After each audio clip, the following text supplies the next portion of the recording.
I'm Phil Hellmuth Jr., and in this lesson we're going to take a look at some strategies and tactics that will help you play against tight opponents. If a loose player gets involved in too many hands pre-flop, a tight player doesn't play enough. This can make determining their range of hands fairly easy, as tight players are often unwilling to play with anything less than a premium holding. Because tight players are diametrically opposed to loose ones when it comes to their playing styles, it makes sense that you need to alter your approach when playing hands against these tight players. Where you are looking to play tighter against a looser opponent, you profit by playing more aggressively against tight opponents. During pre-flop play, this means you are going to want to be raising more hands against tight opponents. I know, for example, if I have an opponent in the blinds who's really tight, and I'm in late position, I raise it every single time. If you see an opponent who likes to limp into the pot with marginal hands like Queen 10 suited or a medium pocket pair, you can often push them off their hand by putting in a pre-flop raise. By the same token, if you see a tight player who doesn't defend his big blind with anything other than a big hand, like I said, push him out of there and steal those blinds, baby. Don't be afraid to open up your game.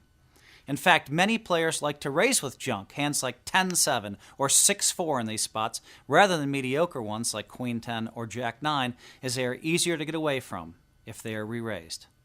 If by chance you do call a raise from a tight player while holding a mediocre hand, be careful if you flop something like top pair and your tight opponent is putting in a lot of money. Then it is likely that your opponent has you beat with an overpair or trips, or even with a better kicker. Be careful with top pair and no kicker. Another key is to watch how a tight player reacts once they become involved in a hand before the flop. Listen to this. Some tight players will open raise a pot with a good hand, but fold to a re-raise because they aren't willing to risk their chips with anything less than a premium hand. That's like me sometimes. Other tight players will become sticky once they have opened a pot, and their stubbornness will force them to not lay down their hand to anything other than a huge mega re-raise.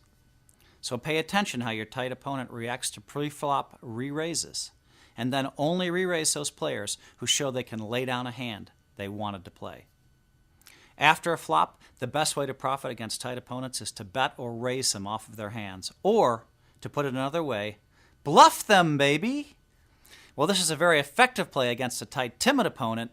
You need to be careful when you're facing a tight and talented player, as they often know how to trap aggressive opponents and induce them into bluffing off their chips at bad times. That's me, baby. I'll play tight and I'll make you bluff.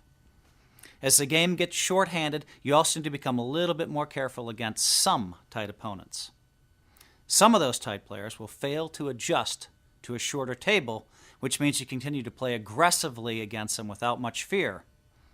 But the other talented tight players will know how to change their game as the situation changes and are likely to loosen up their ranges as you loosen up yours.